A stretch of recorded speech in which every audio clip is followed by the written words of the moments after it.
Hello everybody. Hope you all are fine and safe at home. Welcome to another session of virtual learning. Hope you all have enjoyed the story The Mysterious Picture. In that story, we saw how Till fools all the courtiers with his mysterious picture. In that story, you might have come across this sentence. Haven't you? Look at that sentence. You are a very talkative fellow, aren't you? Can you guess whose words are these? And to whom did he say so? Yes, these are the words of Archduke. And he said that to Till. Till was very talkative. Now, let's observe that sentence carefully. You can find the sentence has got two parts. You are a talkative fellow, the first part. And the second part is aren't you? And these two are combined using a comma. You are a talkative fellow. That's a statement. What about the other one? Aren't you? There's a question mark. So naturally, it's a question. So this sentence is a combination of a statement as well as a question.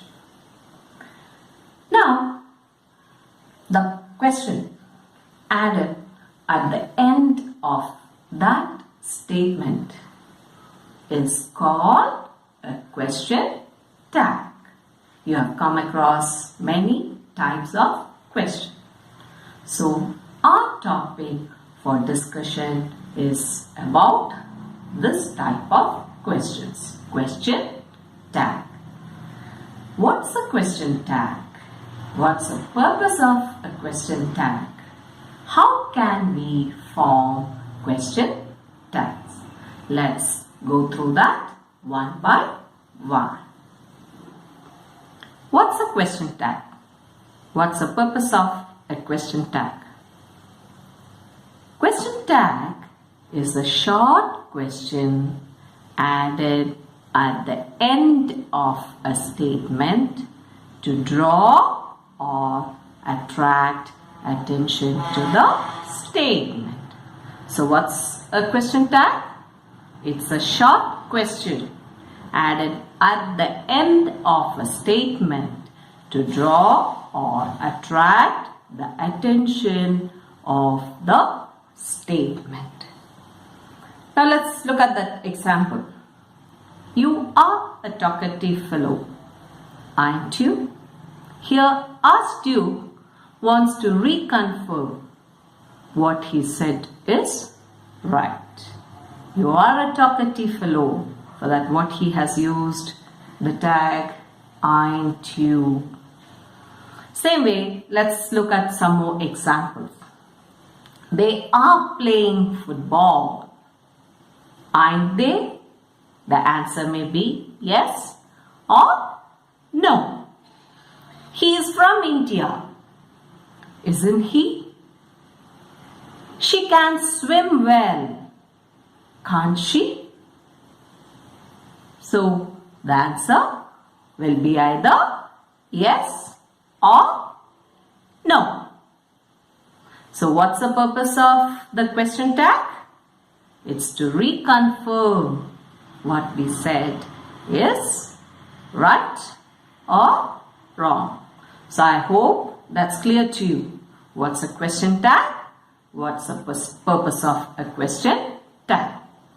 Now, we have to know. There are some few rules that you should follow while supplying tags after the statements. So we will look at that one by one. How can we supply suitable tags? Now look at this example. You are coming to the party, aren't you? Here, as we said earlier, there are two parts, the statement as well as the tag. Now look at the statement. You are coming to the party. Here we have the subject, the auxiliary verb and the main verb. What's the subject here? You is the subject. And what's the auxiliary verb we have used? Are. And the main verb is come. And let's see the tag. In the tag, we have the auxiliary verb are, there's a negative word not, and the subject you. So, the statement you are coming to the party and the tag aren't you. There is two things common in these two parts. What are they? The subject and the auxiliary verb. So the subject in the statement and the tag is always the same. And look at the auxiliary verb are is also there in the statement as well as the tag. So here one thing we understand, that is the subject in the statement as well as the tag will always be the same. Same way the auxiliary verb also will be the same. There won't be any change in the subject as well as the tag.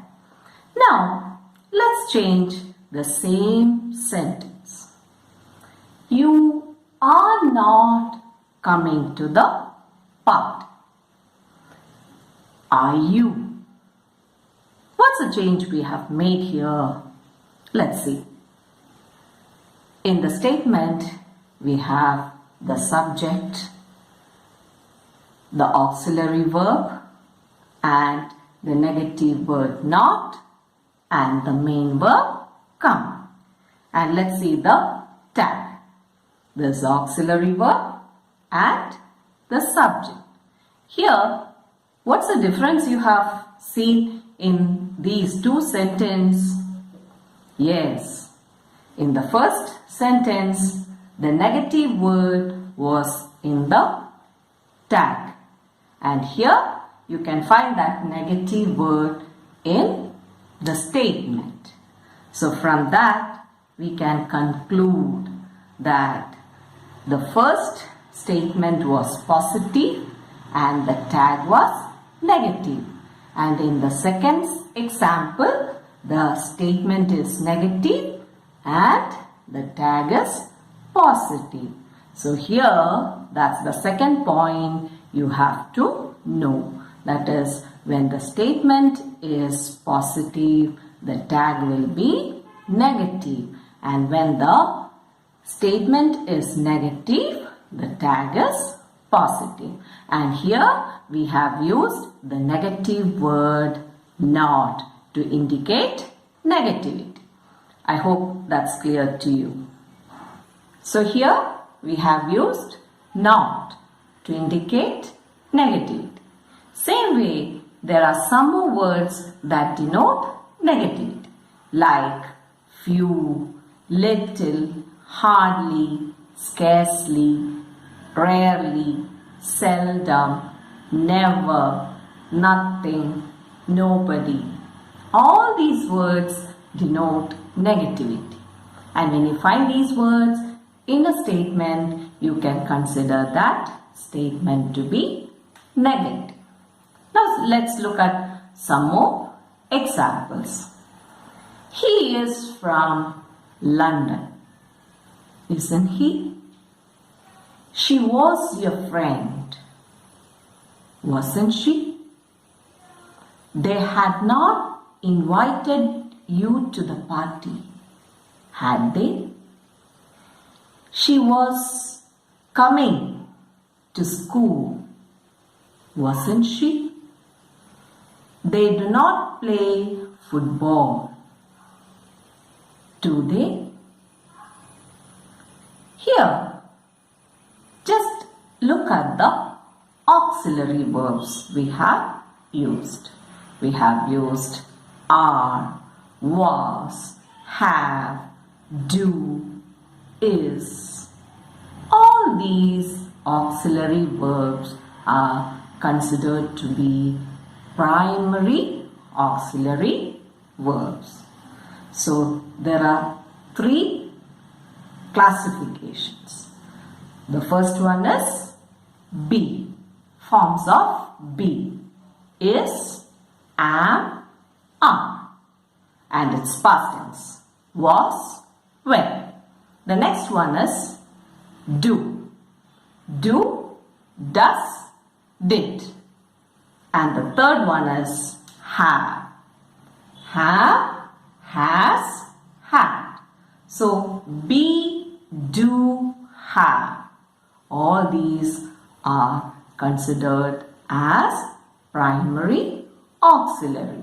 And what's the function of auxiliary verb? They help the main verb. They support the main verb. Sometimes these auxiliary verbs can take the position of a main verb. For example, the very first example, he is from London.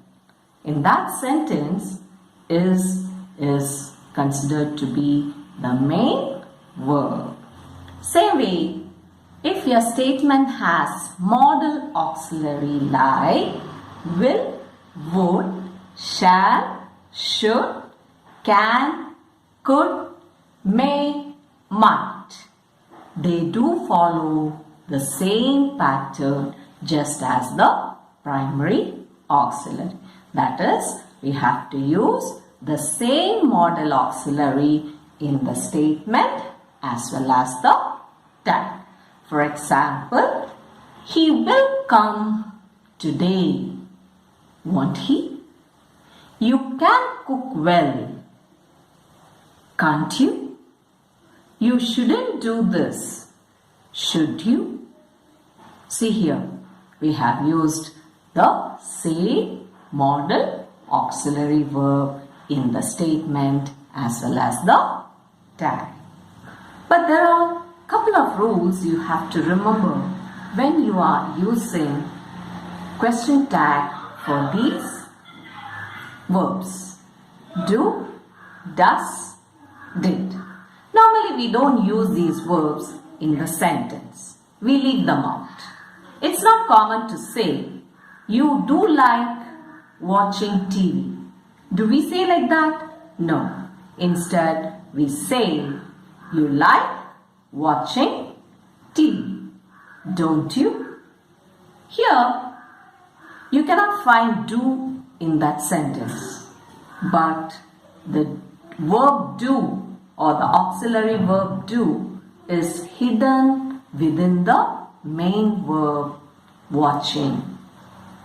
So here the verb is hidden in the main verb. It cannot be seen. And look at the next example. He did break the glass. Do we say that? No. Here we say he broke the glass. Didn't he? So here the verb do, does, did is not seen, but the verb is there. It's within the main verb. And when you supply tags for such sentences, we have to use the correct forms of do. I hope that's clear to you. Now, let's look at this example. I'm your friend. Now, if we try to use question tag just as the way we used earlier, what will the tag be here? Am it? Are. which is absolutely wrong. Here, what's the right tag? Instead of aren't I, we use the tag aren't I. Now, let me just change the very same sentence into a negative sentence. I'm not your friend. Can you guess what the question tag will be over here? Is it are I? No. Here it is am I. So from these two examples, we have understood one thing. What's it? That is, when we use the auxiliary verb am in a positive sentence, that is, when am is present in a positive sentence, the tag will always be what? Aren't I. Now let's look at another few examples. Please open the door. Get out of my class. What are these type of sentences called? Any idea? The first one, please open the door. It's a request. And what about the other one? Get out of the class. It's a command. And what do we call these two sentences? They are imperative sentence. And what's the tag that we use for imperative sentence? It's always will you or want you. So the tag that we use for imperative sentence, that is request and command, the tag will always be will you or want you. Now the last point. Let's look at this example. See here. Let us play football. What's the subject here? Let us. Now, when you find let us as a subject, what will the tag be? Here, the tag will always be shall be. What's the tag? It's always shall be. That's another point you have to remember. So here we have discussed few points on how to supply tags, isn't it? Shall we just memorize one by one? Okay, what is the first point? The subject and the auxiliary verb will always be the same in the statement as well as the tag. What's the second one? When the statement is positive, the tag will be negative. And when the statement is negative, the tag is positive. Now, when there is no auxiliary verb, that is the primary auxiliary, do, does, did, it's always hidden. You can't find that in the statement. And in such situation, we have to use the correct forms of do. Do, does, did. And when am in positive sentence, the tag will always be aren't I. For imperative sentence, that is request and command, the tag will be either will you or want you. And the last one, letters. When you find letters as a subject, the tag is always shall. These are the few points that you have to keep in your mind while supplying suitable tags. Hope you all have enjoyed this lesson. Hope you all have followed this. You have to do some more worksheets to get used to how you have to supply tags. Anyway, let's wind up this session of virtual learning. Hope to see you all soon with another topic. Bye for now.